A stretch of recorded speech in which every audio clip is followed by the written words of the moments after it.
Okay. So let me start, and I want to thank Filippo and Andrea for inviting me to give this series of lectures. And I expected to give 5 lectures. So today it will be some introduction to large deviations and to the fluctuation theorem, and also Einstein relations. So the first lecture will be just introduction to large deviations.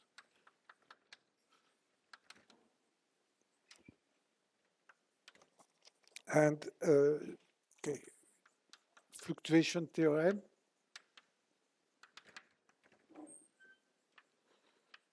And Einstein relation or fluctuation dissipation relation. Okay, so maybe uh, maybe some people already know. You see, do not hesitate to interrupt me. And also at the end of the first lecture, at the break, you could tell me whether it's too slow or too fast, and then I try to adapt to that. The second lecture will be on exact solutions.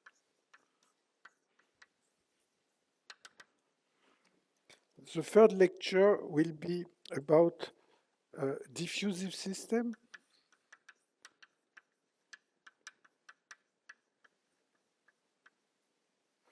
and uh, about also the macroscopic fluctuation theory.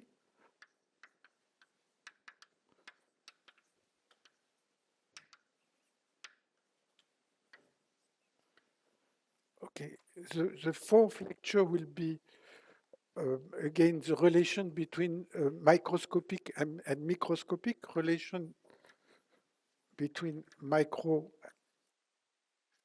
and micro, and also on current fluctuations.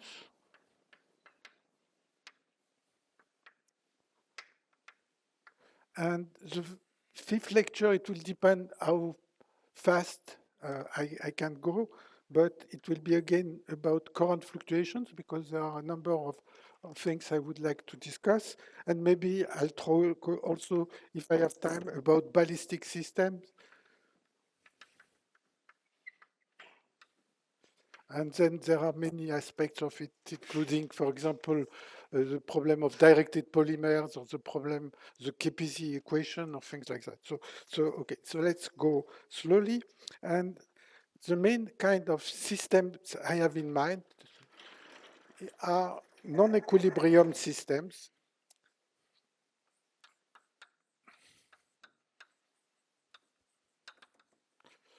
Also, if I write, okay, I could adapt,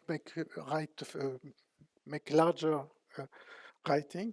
So the kind of system non-equilibrium, what I have in mind is a system which is in contact with, say, 2 heat baths or 2 reservoirs, uh, uh, 2 heat baths or 2 reservoirs of particles, and with different temperatures. And when the 2 temperatures are the same, the system is at equilibrium, and we know that the probability of finding any microscopic, the microscopic configuration of the system is given by, say, the Gibbs ensemble. So, okay, here it's a classical system, but anyway, it would also be true. So when you are at equilibrium, when T1 is equal to T2, then this is the starting point of equilibrium statistical physics. Now, when T1 is different from T2, the main problem is usually there is no expression for it. So the starting point of statistical physics, even if you are in a steady state, that is, you wait for very long, the system reaches a steady state, but you don't know what is this distribution. We will see some cases for which we can still write them, but usually you don't know. And this is a problem, and there is no surprise. It's not that nobody has discovered the formula, because what happens is that this steady state distribution, so the system you wait very long, then it might depend on the contact here and the contact there. So for example, if the contact is very weak on the right, then the system will resemble an equilibrium system at temperature T1. And beta is 1 over t. And if, okay, the reverse is true. So there is expression, but the reason is that if you try to get it, you need to take into account the contacts with the heat baths or the reservoirs. Okay. You can ask exactly the same system if instead of talking about system in contact between two heat baths, you have a system in contact with two reservoirs of particles here, and the system will reach a non-equilibrium steady state. Now, let me say something about large deviations.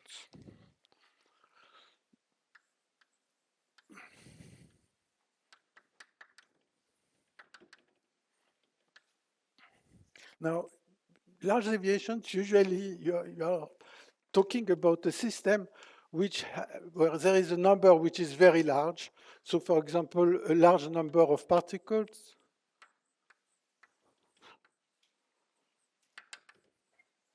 a large number, a long time. So it could be this, or you could have a very small parameter. For example, you might look at a situation, and we will see that these situations occur where there is a very weak noise. You see, you have a system where the effect of the noise is very small.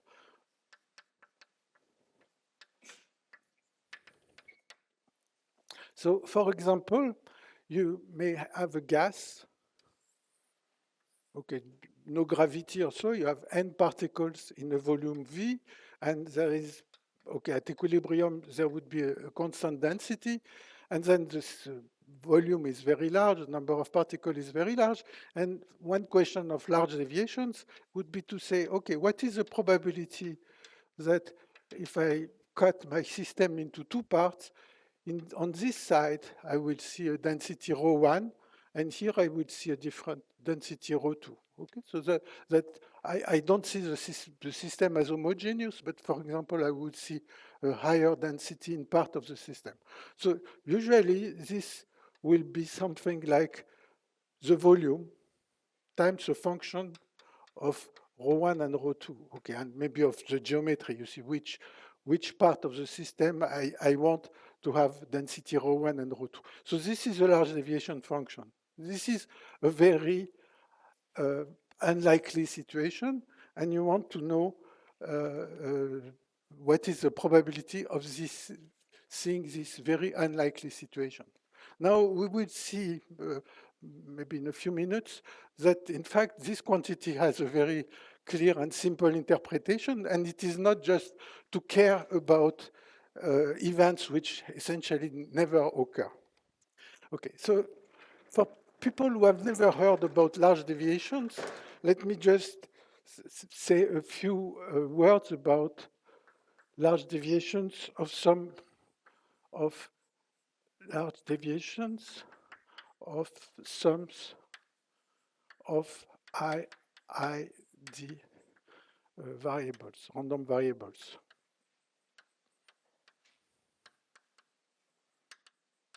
So this is the simplest case.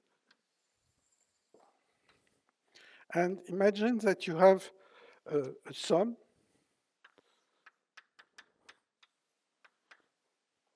okay, I equal 1 to t of xi, and the xi are just random.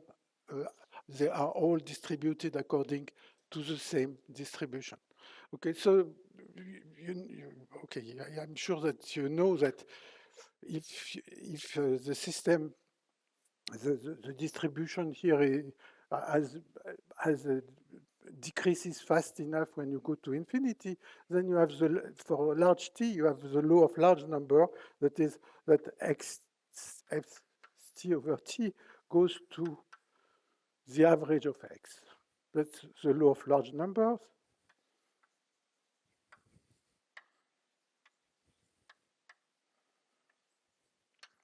And that the fluctuation of S, so the variance of S divided by t is equal to the variance of the variables, because they are not correlated. Okay, I am not going to repeat these things. If anybody wants, we can. Okay, these are supposed to be rather elementary. Now I can ask, what is the probability that the sum st over t it takes a value which is s, which is not with s different, this small s here is different from x average. So what is the probability that I observe a rare, that this sum takes a rare event, and this will be t times I of s. So this is the large deviation function of the sum of random variables. Now, usually, if I take a distribution of this xi more or less arbitrary, there is not a simple expression for that. But still, one can write a lot of things. So the first thing I want to do is to show an elementary case, or two elementary cases. To my knowledge, these are one of the very few cases where you can get explicit expressions.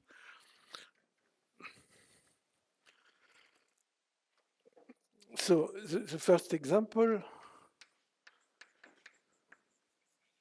is what's called a Bernoulli distribution. Bernoulli.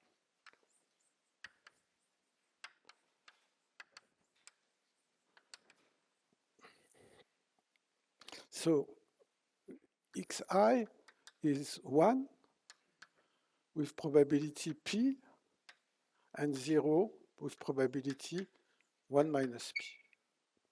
Okay?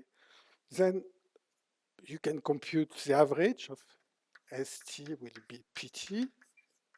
You can compute the variance.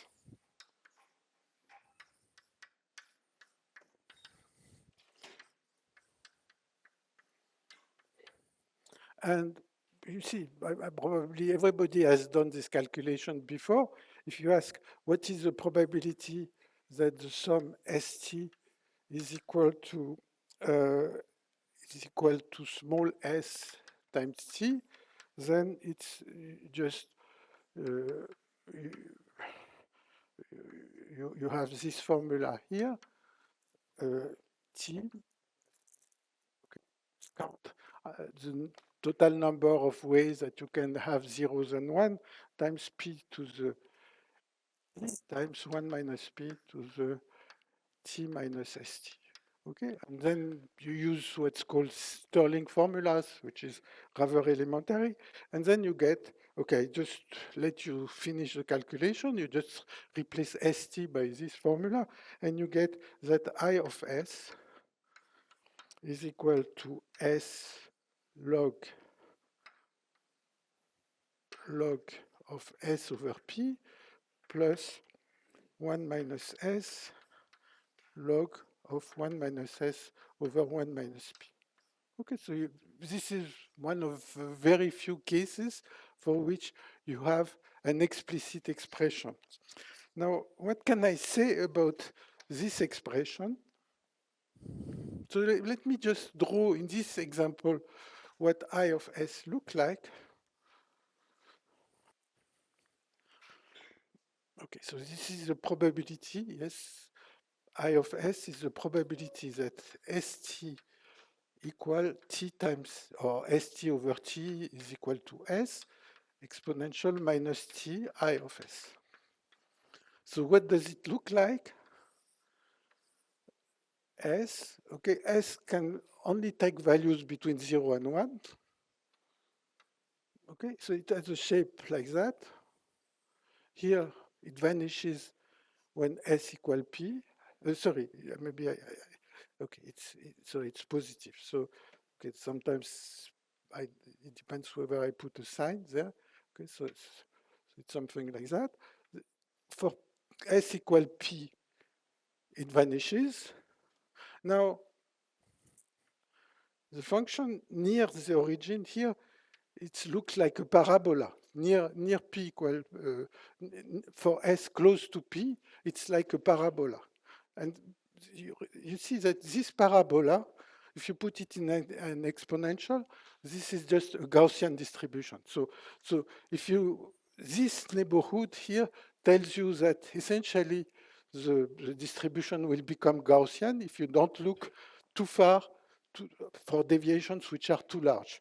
Now, you take this formula, you can expand it, and you get that I of S equal S minus P squared over 2P1 minus P plus, okay, I continue 2P minus 1 S minus P cube over 6 1 minus P squared. And okay, so this is just, you expand this formula.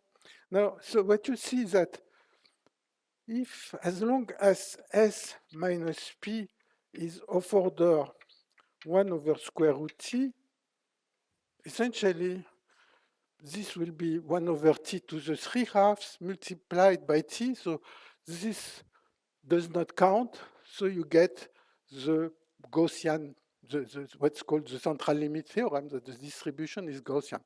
But as soon as you take S minus P, even of order 1/3, say, and of course, or larger or equal to 1/3, this term will start to contribute, and many other terms will contribute. And so the central limit theorem is only that you have a Gaussian distribution is only valid if you are looking at deviations of order 1 over square root T for this S here. Otherwise, the formula is different. Okay. Now, there is another case that you can solve, but I am not going to spend much time on it. So this other case would be just that rho of x, so second example, rho of x would be exponential minus x for x positive and 0 for x equals 0. So you have a distribution. This is again a case for which you can calculate explicitly the distribution, and you find that I of s, okay, it's a calculation which takes, okay, I hope in fact, I am not sure I wrote it here. Yeah, okay, it's given by s minus 1 minus log s.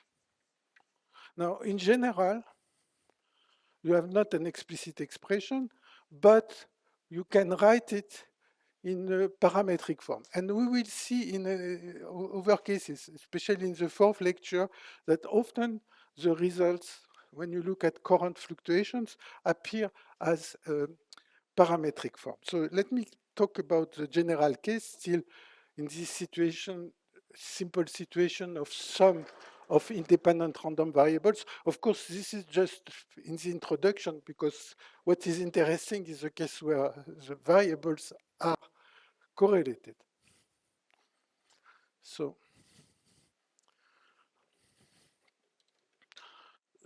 now let me suppose that st is x1 plus xt, and all these variables are independent, distributed according to the same distribution, rho of x. And now I would like to know what is the I of s, the probability distribution that, as I said before, probability that st over t equals s exponential minus I of s. Okay, something which is simple is to compute the generating function lambda of st. And lambda of st, because the variables are independent, is just lambda x1 times x2 times a. So it's lambda lambda of x1 to the power t, because they are all independent. So this, let me call exponential lambda x. So the average, this integral of rho of x dx, let me call it exponential mu of lambda. Now, in in general, I of S will be given by, in a parametric form, that is I of S. Okay, let me see where I have that in my notes. That, okay. Okay, let me first say something.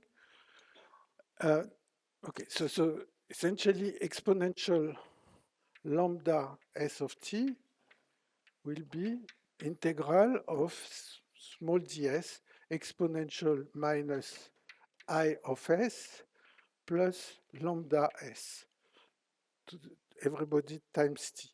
So this is the probability of st, and this is the value of st. And so this is the probability of capital ST, and this is the value of ST. And you expect that this, okay, when t is very large, then this will be of the form mu of lambda, where mu of lambda is here, because we can compute that directly.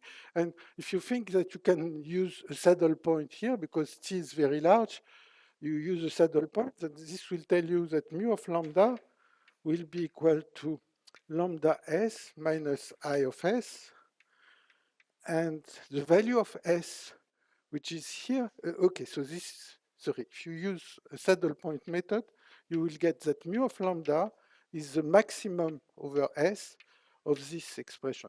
So essentially, if you knew I of s, you would know mu of lambda, just because you have this integral, and for large time, for large t, this is dominated by the thing, this is a saddle point or saddle point calculation. People are familiar with saddle points? Or? Yes, okay.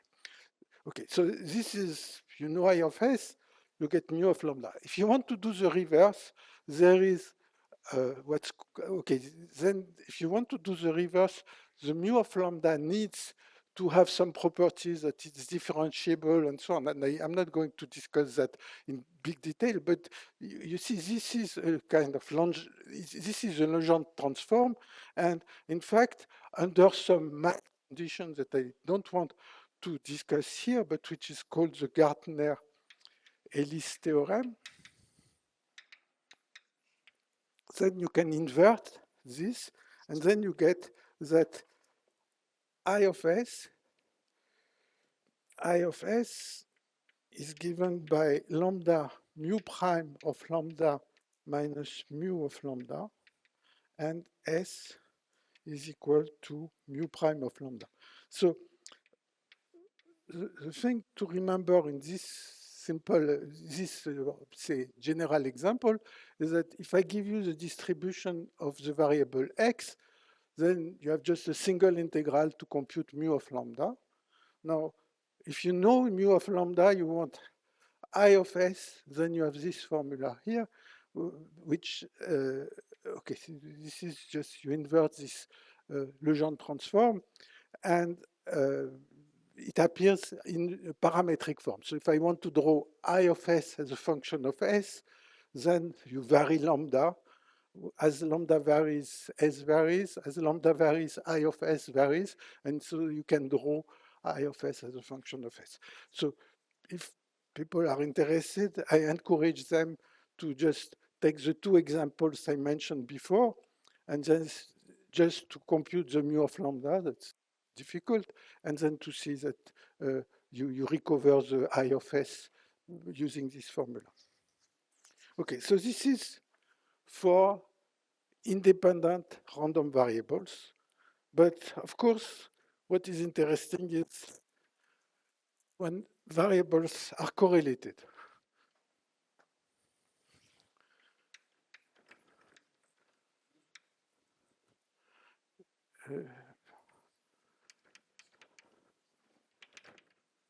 And free energies. You see, the first thing I want to say is that if you think of asking about large deviations of correlated random variables, it's a huge field. Essentially, many problems in physics, in statistical physics, can be formulated like in terms of computing properties of sums of correlated variables. Okay, so let me just give you an example, which is related to uh, so you see many problems can be formulated that way. Now, the thing I am going to ask about is if you have sums of random variables which are correlated. Now, as before, I could ask what is the probability that this sum of correlated variables decays like this, and what is this? Now, questions one can ask is I of S convex, which it is for IID, it is convex, but okay. What is the difference between correlated variables when a system at equilibrium or out of equilibrium? Difference between equilibrium and non-equilibrium. And we will see that there are major differences. Can one compute? Is it interesting? And so on. Okay, so one thing I want now to show you that this object I of S, which looks something like talking about rare events that probably never happen. In fact, it's very related to the free energy. And so it has some clear meaning. And so let me take again the example I had before, that I have a box and I have n particles, but these n particles in volume V.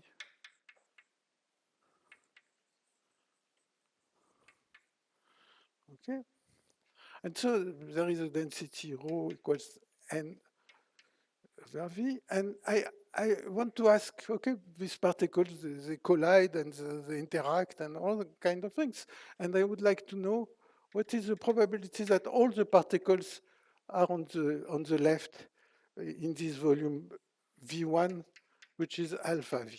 Okay, so I want all of them. So this will be a very rare event.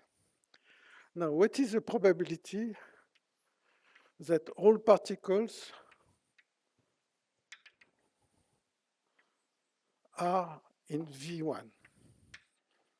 Okay, so it's the sum over all the configurations of these interacting particles, of the Boltzmann weights, of the configurations where all particles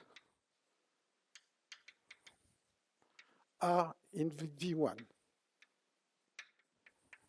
And it's divided by sum over all configurations where all particles are in V.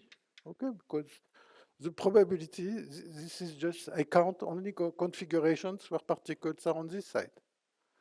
Now, this is the partition function of having n particles in V1 divided by the partition function of n particles in V. And this is an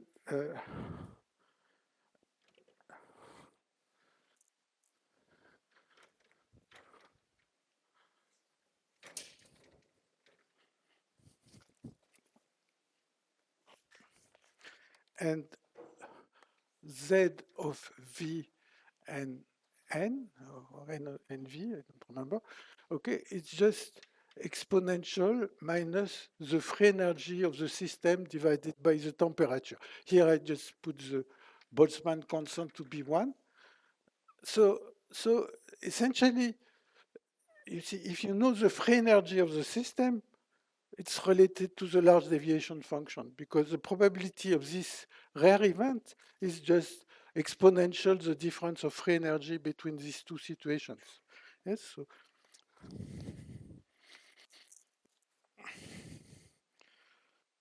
the probability of P is just exponential. Okay, so it's exponential minus f of v plus f of v over t divided by t minus f n minus f of v1 n over t. So this very rare situation is the same, telling what is the probability of this very rare situation is the same as telling the difference between free energy between these two situations. So this is just to mention that these rare events, okay, you see, that's a really physical quantity that we all know about. And now if you imagine that the system is extensive, f, which means that f of v and n, I want to write it as v times a function of v over n, that is v a function of rho, then this would really take the form of exponentials. I hope I made the minus v over t times alpha f of rho over alpha minus f of rho, where v1 equals alpha v. Okay, so essentially, when the system is very large, you have this very large parameter in front, the volume of the system, and this is the free energy as a function of density per unit volume, this small f. Okay, so this is just to tell you that the large deviations is very related to the free energy. Okay, now in some lectures to come, I am going to talk about the functional of the free energy. Yes. Okay, maybe before I want to say that, you see, you know that the free energy is a convex function. Now, I don't know, are people surprised if I say that free energy is convex, or I can, yes or no? Sorry? What does the word convex mean? The word convex, okay, a convex function is a function which is like that, it has its curvature. So you just count, which is the same as saying that the function, the second derivative is positive. Okay, so the free energy is convex, and knowing that f of rho is convex, you can show that this is convex also. This large deviation function is convex. And I want to say that in non-equilibrium systems, we can discuss similar things, and we will see, or I don't know whether I have time to go there, but sometimes this large deviation function is not convex. But anyway. Now, let me talk about a quantity that I am going to discuss a few times and discuss it now at equilibrium, is functional of the density.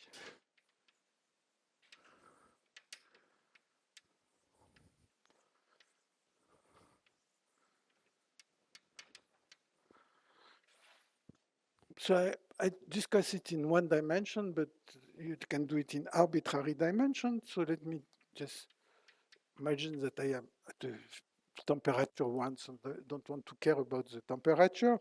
And also KB is 1, more or less all the time. And now I have a very large system. And the system is itself uh, consists of large subsystems. So imagine I have L equal K small l. And now I would like to know what is the probability that the density in the first box is rho 1 and the density in the last box is rho k. So that this means that in this box I have n1 particles, L times rho 1 and so on. And so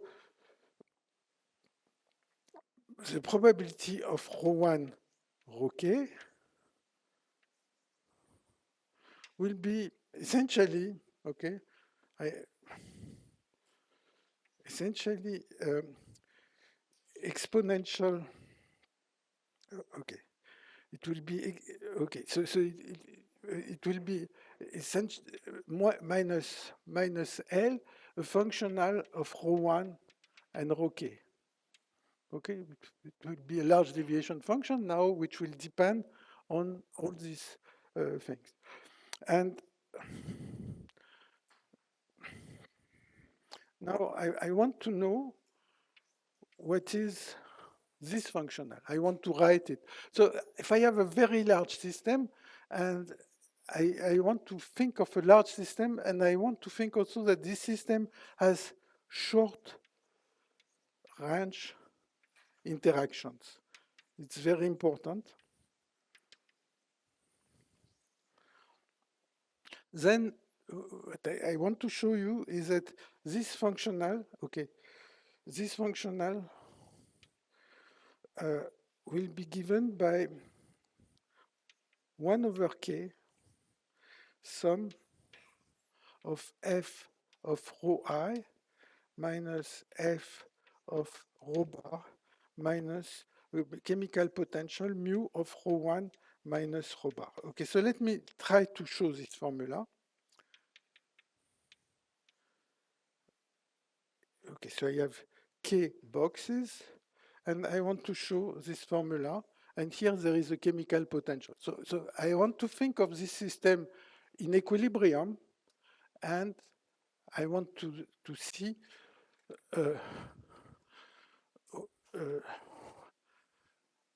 I want to show this formula, and after that we will talk about a functional. Okay. So what is the partition function of everything, of all possible configurations of the system, without specifying what are the rules there?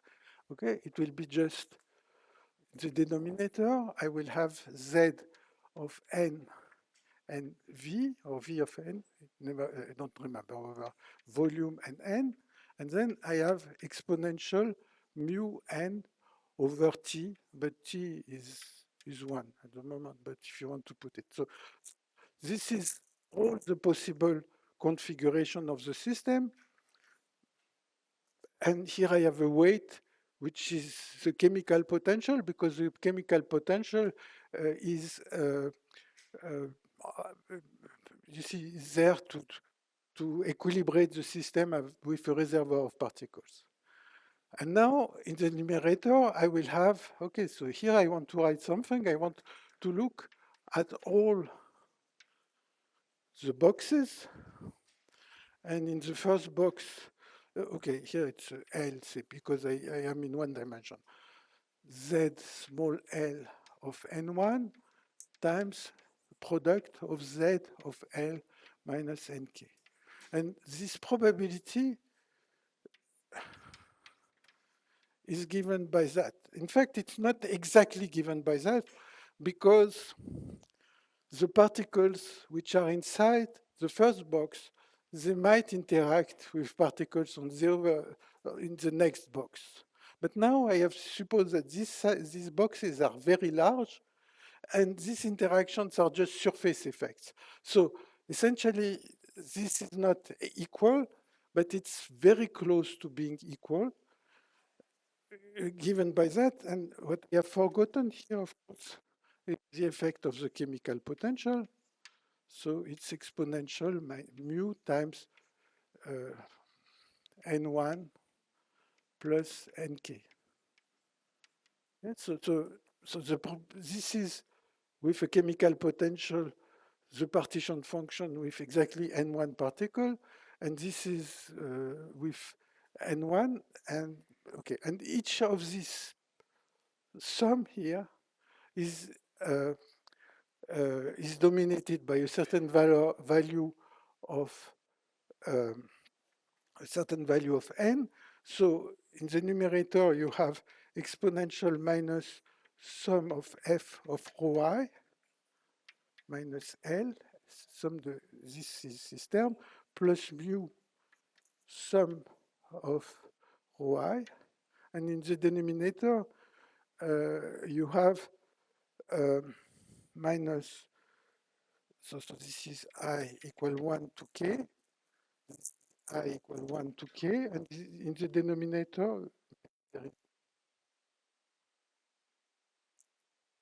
it's L, and here you have L, c'est rho bar, or the density in the whole system, and here you have plus LF of rho bar. Okay, and if you look at this, you get you get this as this sum. So the probability of observing this is given by formula here, where you have only the free energies of the system plus the chemical potential. And for those who remember a little bit of thermodynamics, then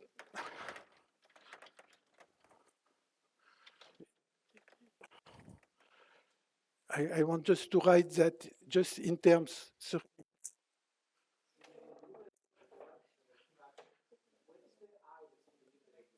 what is what?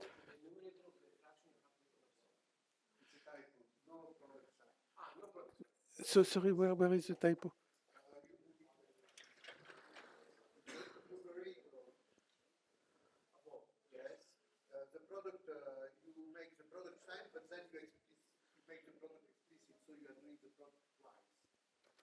Oh, I see. Okay, so I do this maybe. No, no, yes, yes, no. You are right. Yes, yes. So I remove that. Yes, sorry. Okay, fine. So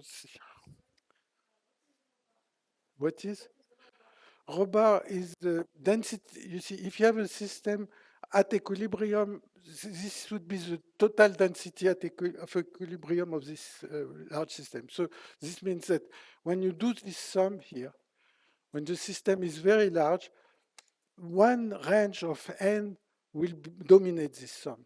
And the range of n which dominates this sum will be, so this n which dominates is equal to L times rho bar.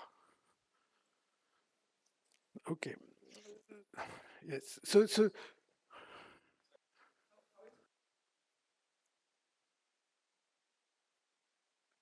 okay.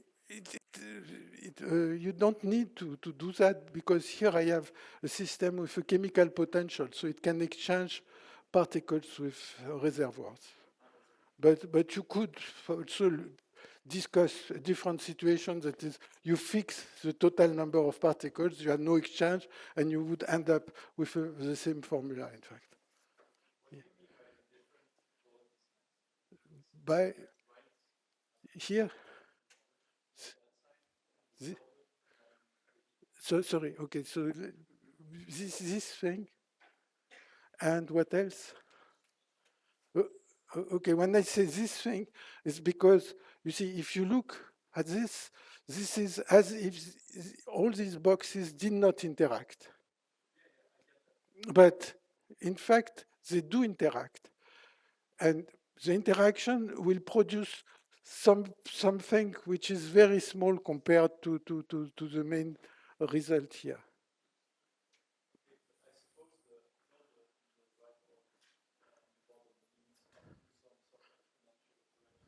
Okay, you can have prefactors.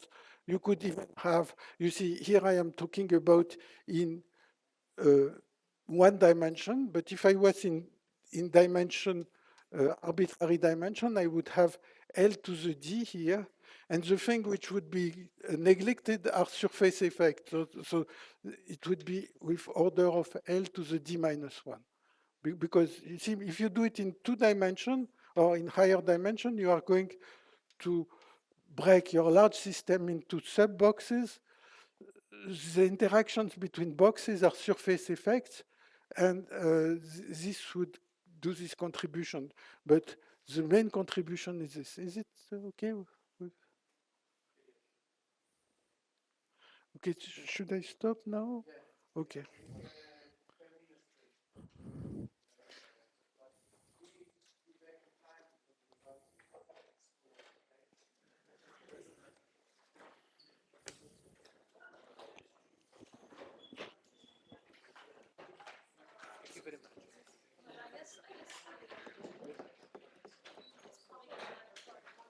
So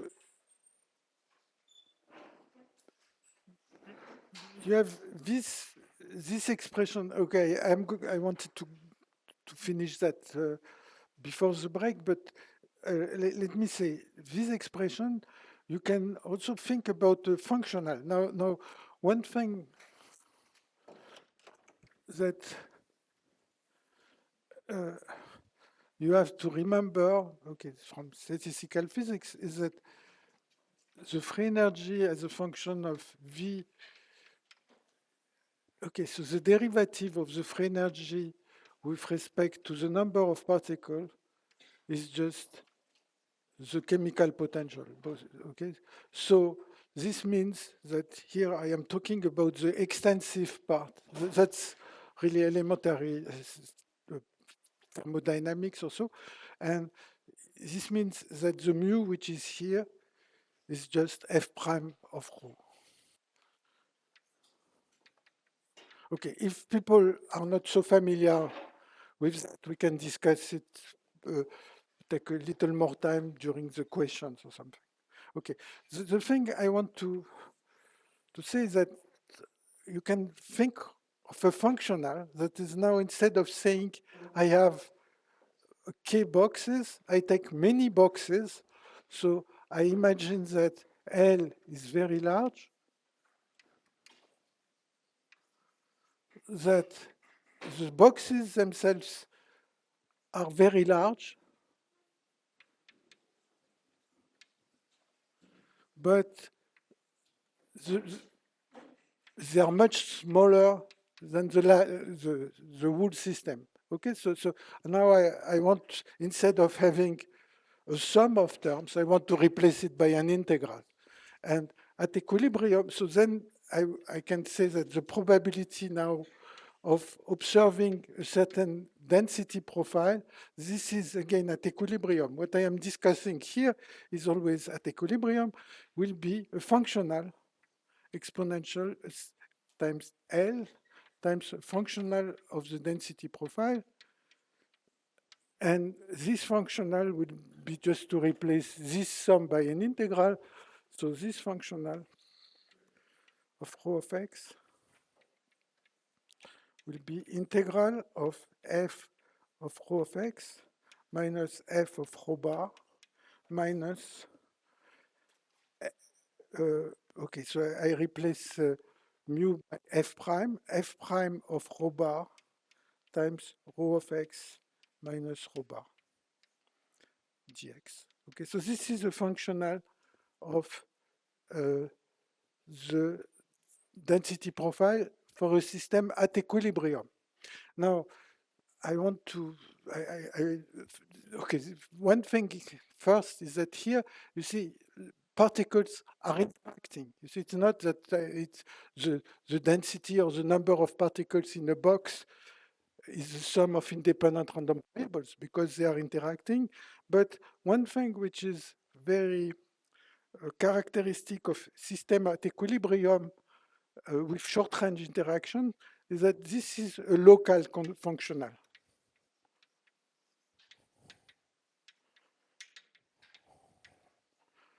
This is a local. This means that there is no thing between rho of x, rho of y. There is not a double integral. And we will see that out of equilibrium, large deviation function of the density becomes non-local.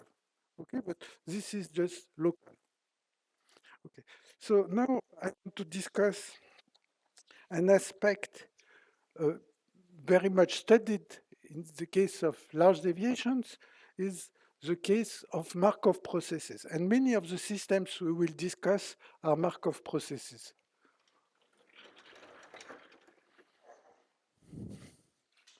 So my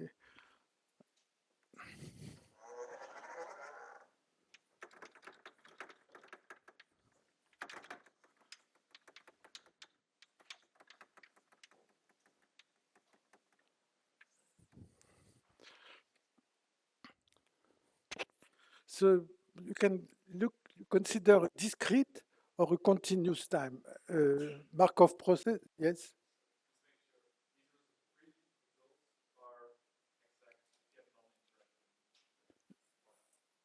Yes, but this is also interacting particles. You see what this formula tells you that, for example, you take the 3D Ising model.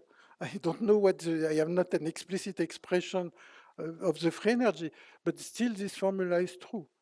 This is, you don't need the thing to be non-interacting. The thing you need is that the interactions are short range, but they could be a distance of 10 lattice or whatever. Sorry?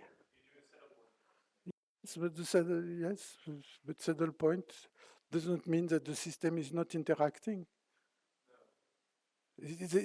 What is used is that the system is very large. And so the main thing is that when the system is very large, essentially you can consider that at leading the free energy of the whole system is essentially the sum of the free energy of each boxes, because you have only surface contribution. This is what you are using, but the particles can interact as much as you like inside. Short range, yes, yes, yes.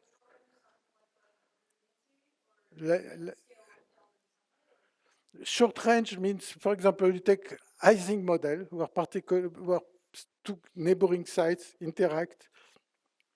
Okay, so for example, you have the, the energy of a configuration would be sum of potential per potential. But this V decreases fast enough with the distance. That's short range. Okay? Other question?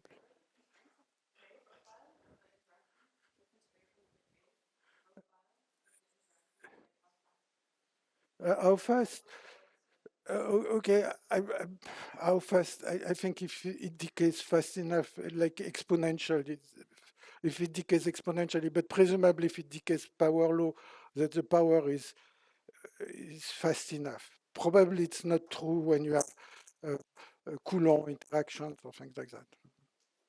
Yes, and there are okay, maybe you see there are exercises maybe I can give where you will see that this is not true when the interactions are long range. Okay, so there are no other questions.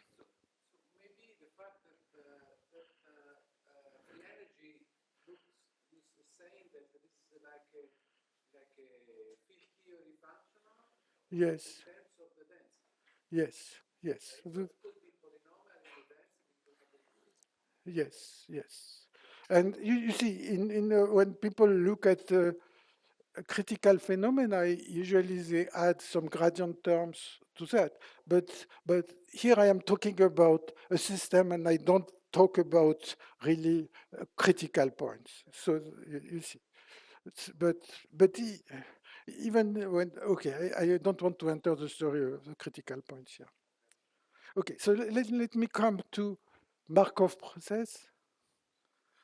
Okay, so Markov process is a simple case of interacting particles, but interesting. Many of the models I am going to discuss here are in fact from a microscopic point of view Markov processes, and it is just that you are interested in a sum x1 plus xt, but now the probability of xt plus 1 say, depends on xt. So you have to know what was the previous value and to tell what is,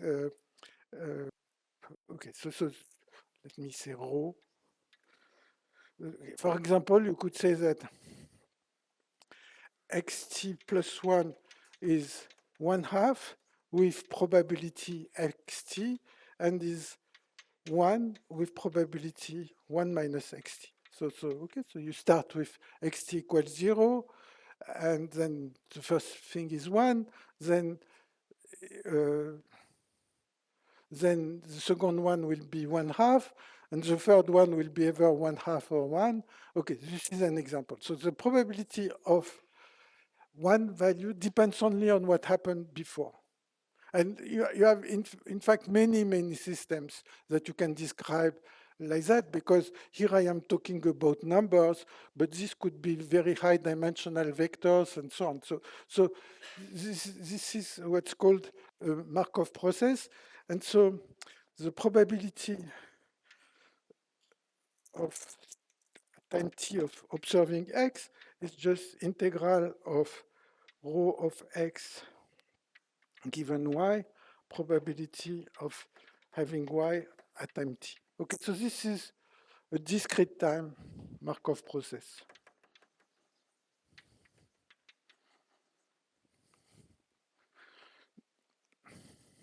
Now, there is a continuous time version.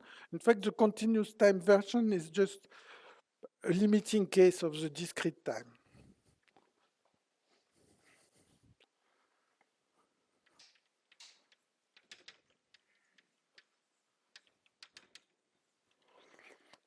Okay, so you say that x at time t plus dt is very short time, infinitesimal, is xt, or is y. So this would be with probability 1 minus integral of rho of x given y, sorry, probability given xt. So you know xt. This is the probability that it does not change. So this is, and it becomes y with probability rho of y given xt dt. And I have in mind that dt is very small compared to 1. Okay? So this would be a continuous time. And in fact, you see that this is just a particular case of this case, because the change from time t to time t plus dt is very small. So this is a special case. So this is a Markov process. And many of the models that we are going to discuss here are Markov processes. So one of them, in fact, will be what's called the symmetric exclusion process.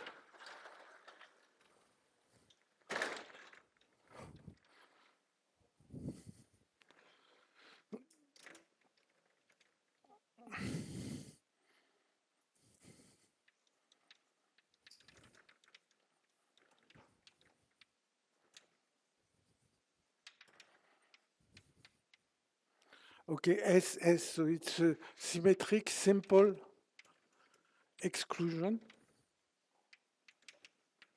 process. And okay, it's a one-dimensional system which consists of L sides, and then you have particles on this lattice, and during every time dt very small, each particle can jump with probability dt to the left or to the right.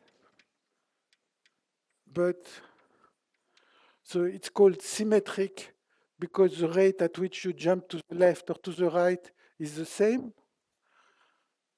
Simple because you jump only to the nearest neighbor.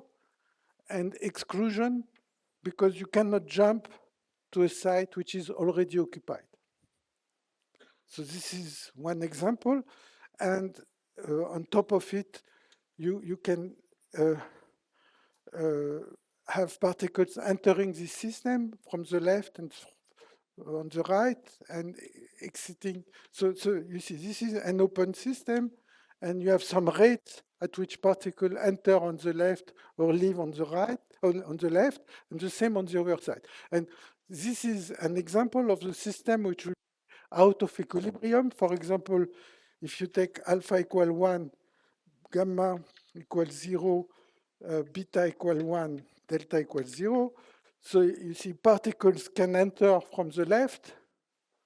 They cannot leave because gamma equals 0. They cannot leave on the left. And they leave on the right. And they cannot enter from the right. So there will be a flow of particles. The system can reach a steady state in this, for this system. Okay. So now a configuration of the system will be given by to 1 to L, where to I is 0 or 1, depending on whether the site is occupied or empty. And I am interested in the probability of seeing the system in a configuration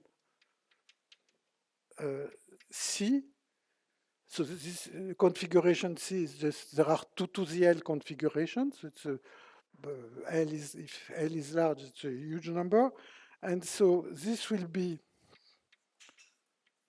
what I am writing now is very general for Markov processes.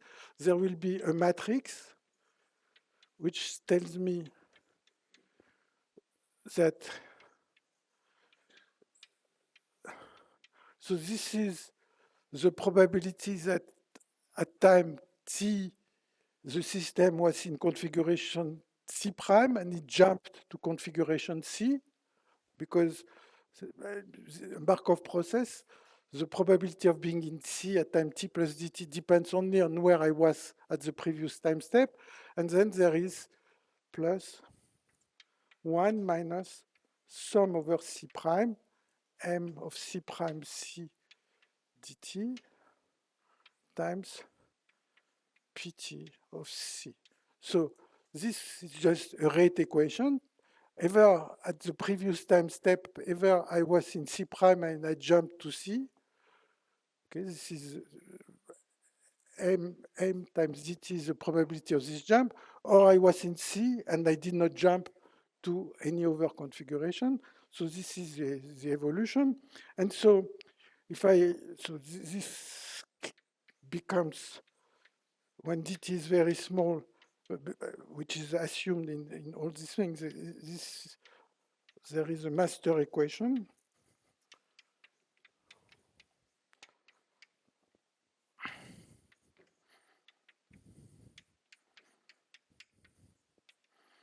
Sum over C prime, which tells me how the probability of seeing the system in a configuration C evolves. That's called the master equation. And in situations where the Markov process is irreducible, irreducible means that somehow there is a way, a path, a possible way to go from any configuration to any other configuration.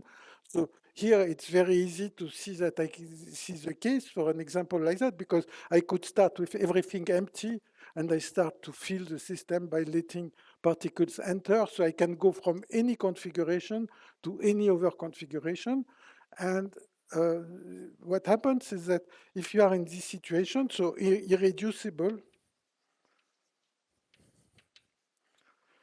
implies that Pt of C go to stationary in the long time limit stationary distribution. But it's not an equilibrium, you see, because as I said, when alpha is 1 and beta is 1, for example, and the other parameter is 0, there will be a flow of particles. When you have a flow of particles through your system, it's not an equilibrium. Still, it's a steady state.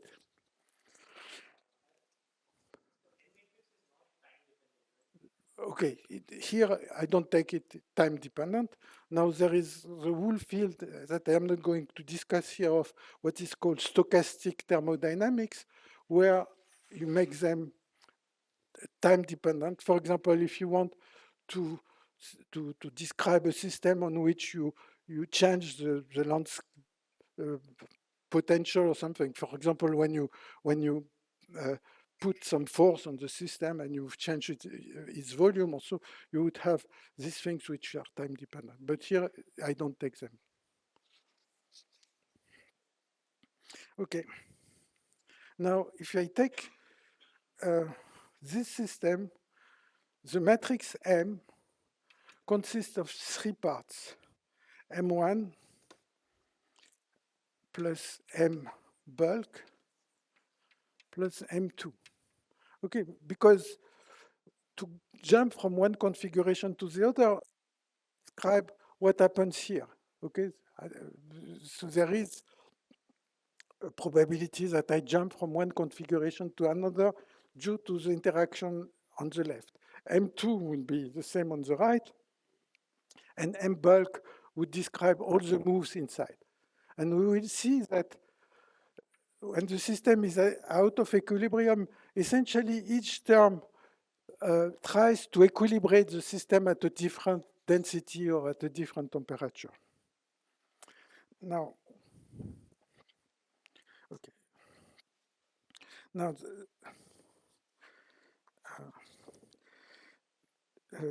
the, now I want to discuss something rather important is in terms of these Markov processes. Okay, let me keep this one.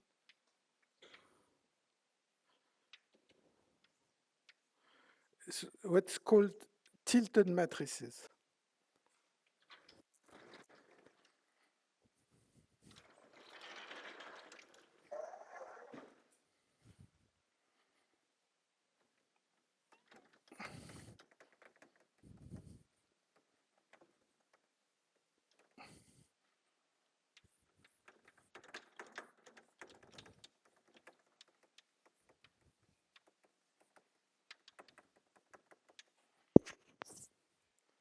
Now, if I take this example, one quantity I might be interested in is to count how many particles have gone through the system.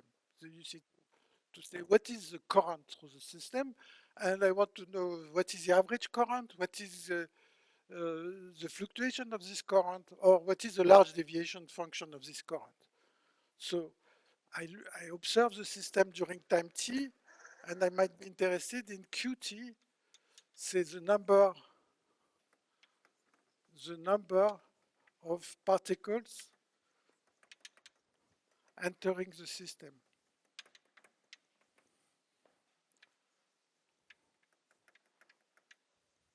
during time t.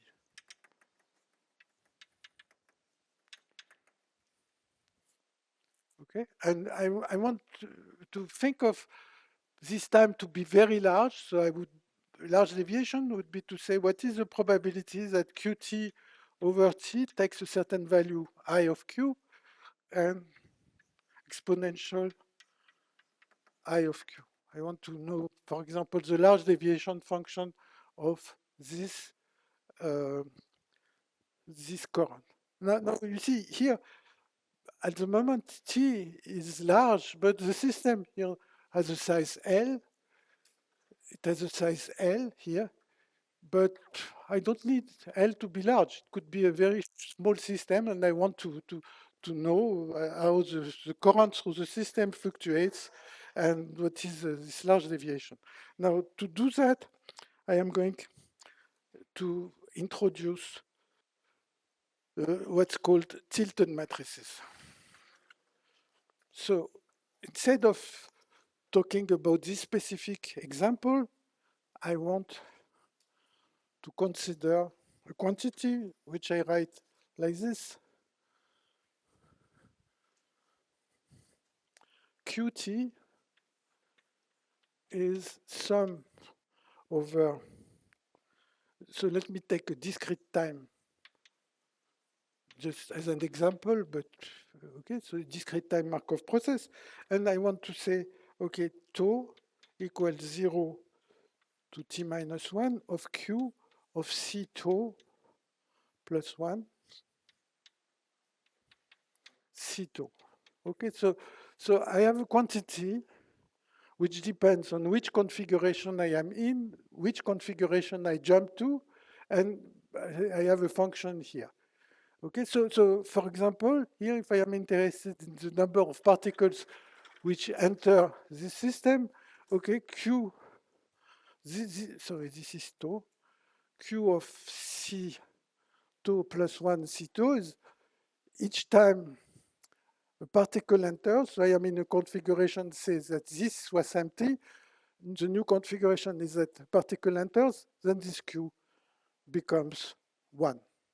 If, say, I am in a situation where I allow also particles to leave the system, this Q would be minus 1. And if there is an internal move, this Q would be to 0, because here I am counting what is entering the system. But you could decide that you want to count something else, and this is a quantity. Okay, so I'm interested in a quantity like this. So it's essentially general for Markov process. And now I want to write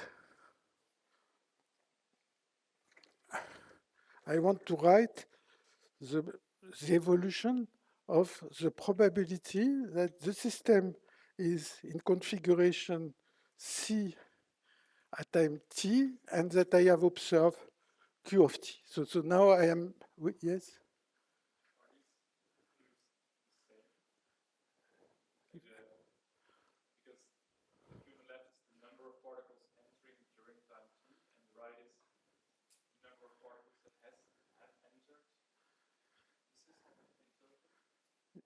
Yes, so I don't see.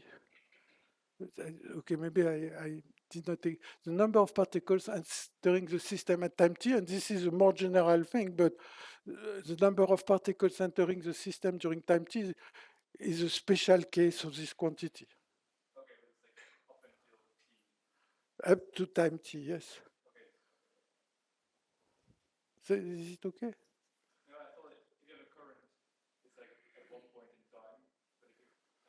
See, okay, this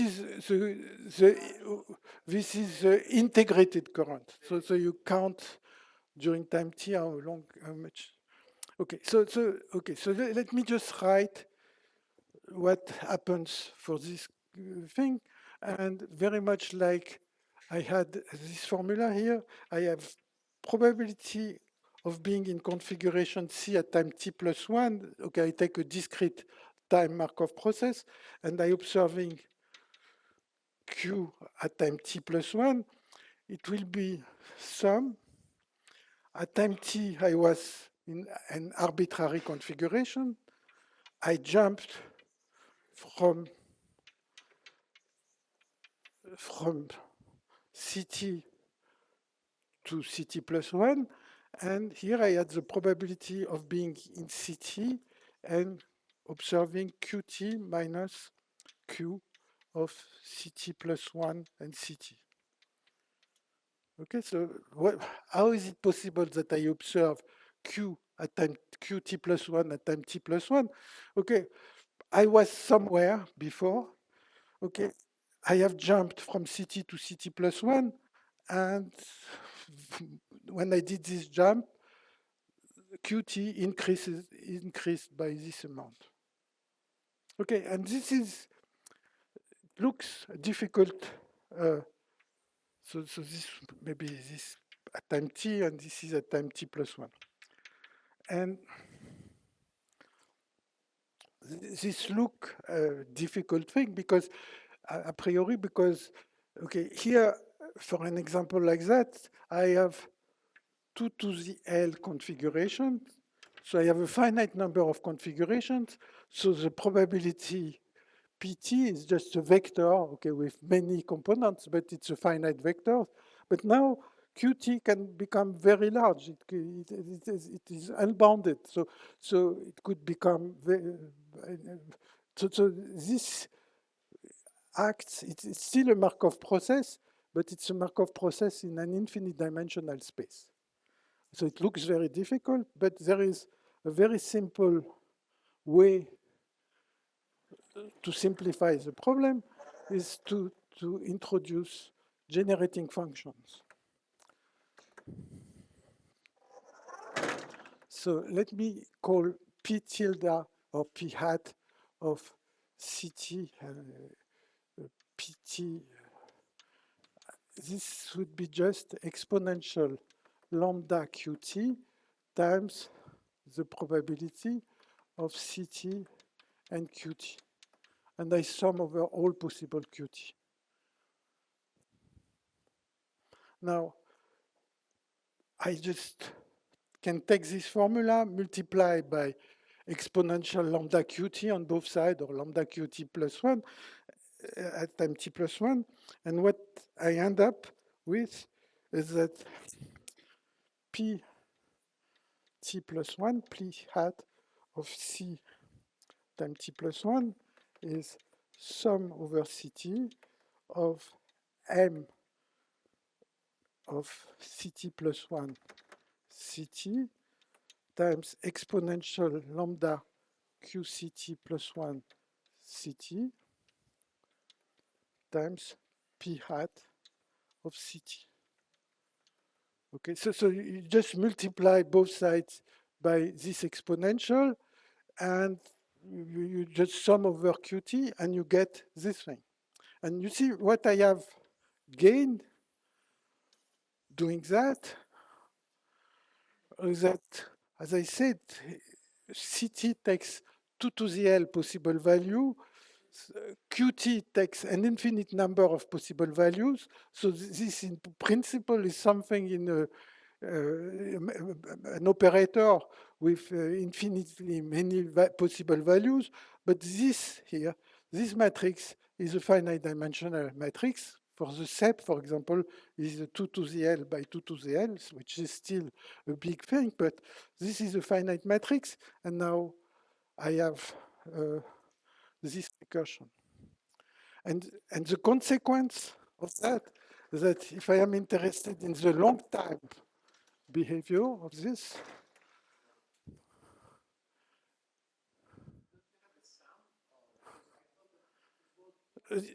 yes, sorry. So there is a sum of, sorry. Uh,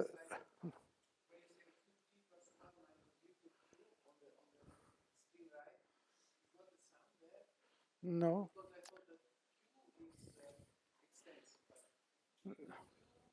Okay, q t plus 1 minus qt is q of ct plus 1 and ct.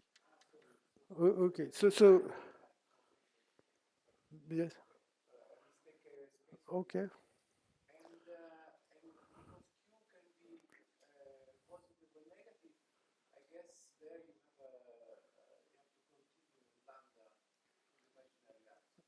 You can do whatever, okay. You can make it imaginary. You see, okay, maybe I am assuming that this number is bounded or something like that, but you don't need, in fact, to be imaginary. If you like, okay, whether you take it imaginary or real or whatever, doesn't matter. Okay, but the main point, okay, is so again, you had this evolution there. Now, okay, here I am talking about discrete time, but there is the same thing with continuous time. But what happens is now you have a matrix, which is a finite matrix, maybe 2 to the L by 2 to the L, as long as I look at finite systems. And what happens is that you know in advance what will happen for large T. What happens for large T? You have a vector, a matrix times a vector. So for large T, pt hat of C will grow like T exponential mu of lambda, where mu of lambda is well, in this case, exponential is the largest eigenvalue of the matrix of the following tilted matrix.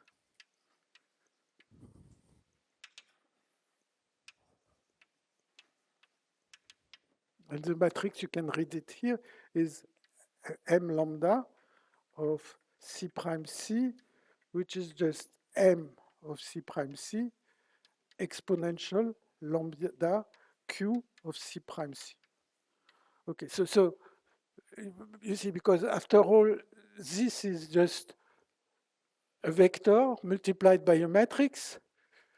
And if you multiply a matrix many times, then what comes out is what you get is the largest eigenvalue of this matrix. It's a finite uh, problem. So this is called the tilted matrix.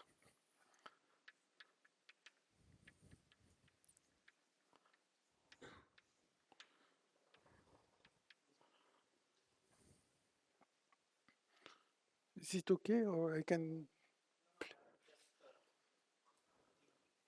So if I just try to summarize this story, the following.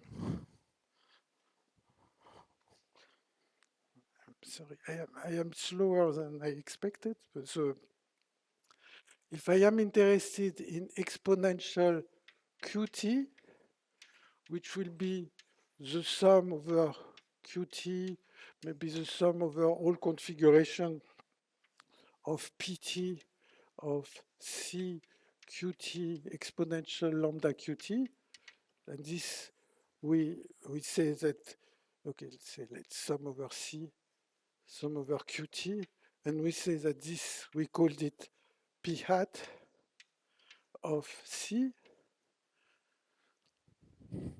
Now, all the p hat of c will grow like the largest eigenvalue of this matrix. So this will grow like exponential mu of lambda times t, and mu of lambda is the largest eigenvalue of this tilted matrix. Okay.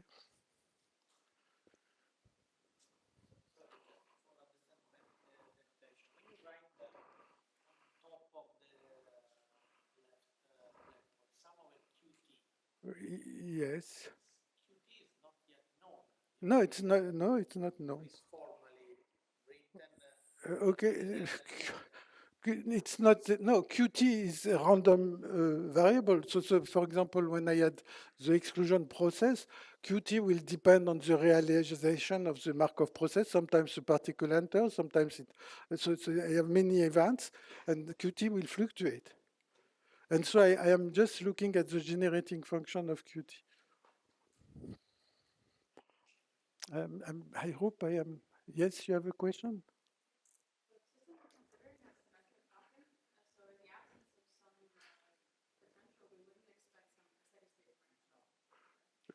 What you could have a potential if you like also, but there is a steady state in the system. We will discuss the steady state in more details, but essentially, you see, you will see a density profile which is linear, which is, but okay. So let me consider a simple example, and you can, in order to think about this thing, let me consider the following simple example, which is a SEP with one side. Now,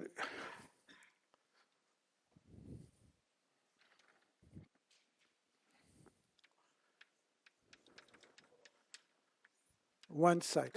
Sometimes people call it a quantum dot, but anyway, there is very little quantum in it. So, but anyway, so this is just an example where you have one side, so it can be either occupied or empty. So the system has two states, either occupied or empty, and particles can enter with rate alpha, leave here with rate gamma. If it's occupied, they could leave on the right with rate beta and enter with rate delta. Okay, this is system.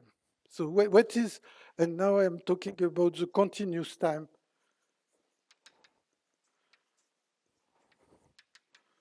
So I have two configurations. There is configurations A, which is occupied, and B, which is empty. And the probability of being occupied depends on time, also the probability of being empty. So what's the matrix M? The matrix M is minus alpha. Here I have, okay, let me see. It's minus, sorry, so the first thing will be occupied, so minus beta plus delta, and here I will have alpha plus, no, sorry, what do I do? Okay, minus beta minus gamma here. Here I have alpha plus delta. Okay, here I have beta plus gamma, and here I have minus alpha minus delta. Okay, so this is a matrix. I have two possible states. If I am in an occupied, I can leave the system at rate gamma on the left and beta on the right. This is this term. And if I leave the system, I enter the empty state with this rate. So this is a Markov matrix, the M of CC prime. What is the tilted matrix? The tilted matrix, if I am interested in the number of particles entering, so okay, so if I am interested in Qt here, what will be the tilted matrix? Then each time a new particle enters, I get an exponential lambda in the system. So this becomes exponential lambda, and each time a particle leaves the system, I get an exponential minus, sorry, no, yes. Okay, so I was in state one, I get an exponential minus lambda. So this is a tilted matrix. I recommend that you just try to think about this very simple example. And now you can try to get the largest eigenvalue of this matrix. Okay, it's a 2 by 2 matrix. You can do the computation by hand if you like, but there are a number of facts that I am going to mention about this problem.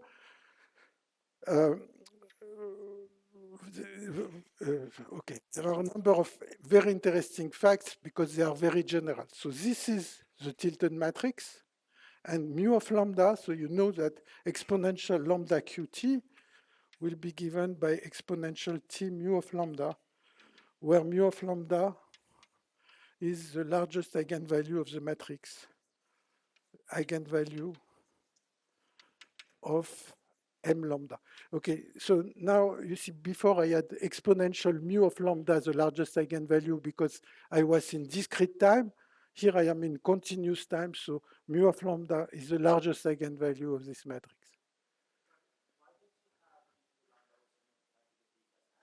So why I don't have?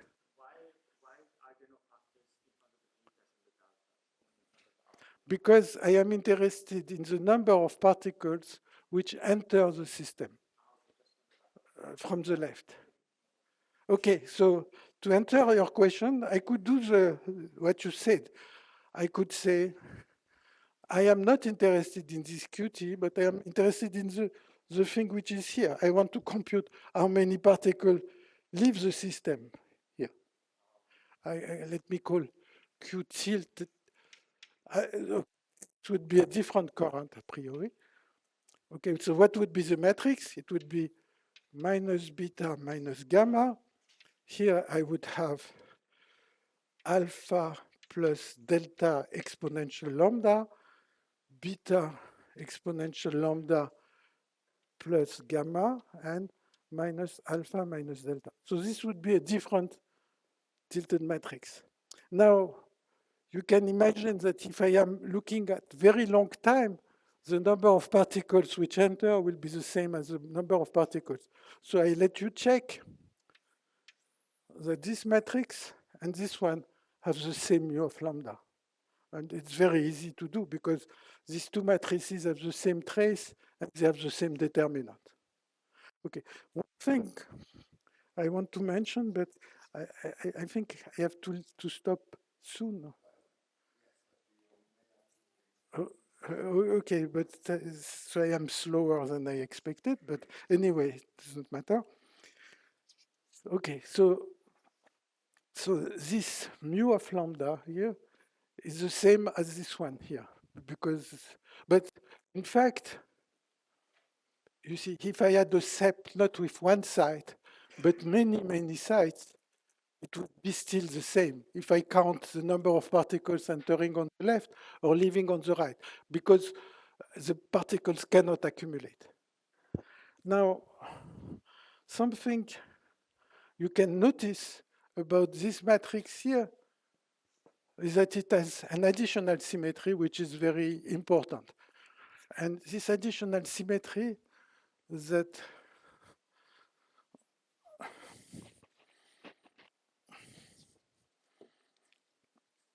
if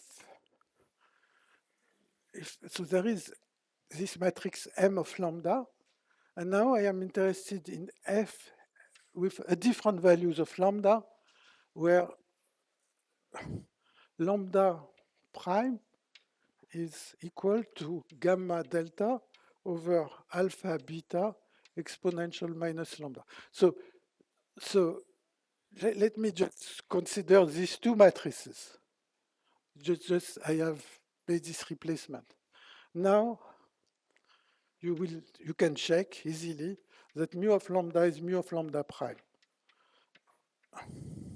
Just you replace in the matrix. And this is a special case of the fluctuation theorem, which is much more general.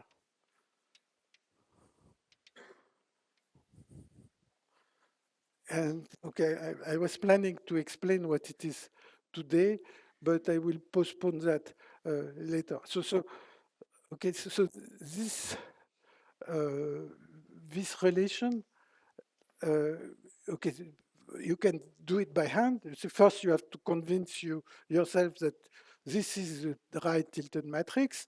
That what I said, that the largest eigenvalue of this matrix will tell you what happens in the very long time. That's just a fact about linear algebra. You just multiply a matrix many times, and you get the largest eigenvalue. It dominates everything.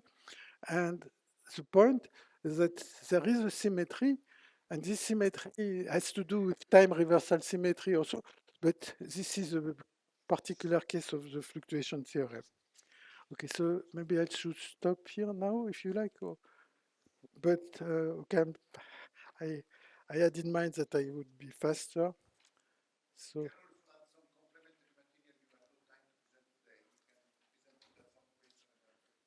okay, yes, okay, yes, presumably.